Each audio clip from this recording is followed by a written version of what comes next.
નમસ્કાર મિત્રો, રિકવરી લો ફાર્મ ફેમિલીમાં તમારું સ્વાગત છે દોસ્તો.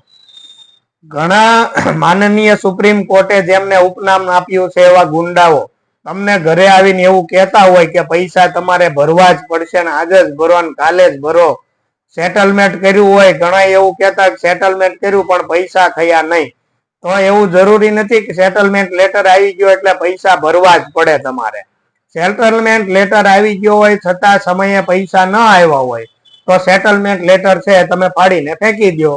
બીજી વસ્તુ કે સેટલમેન્ટ તમને એમ કહેતા હોય આ લોકો કે કોર્ટની અંદર કેસ જાહે અથવા તો કેસ ચાલુ થશે ત્યારે સેટલમેન્ટ થશે નહીં, તો પણ આ બાબત છે તદ્દન ખોટી છે, પાયા વિહોણી છે.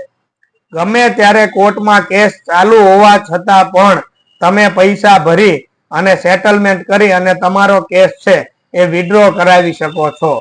જ્યારે પણ તમે પૈસા ભરો ત્યારે કેસ વિડ્રો છે એ બેંકને કહી દેવાનું કે ભાઈ પૈસા ભરાઈ ગયા છે, કેસ તમારે વિડ્રો કરવાનો છે.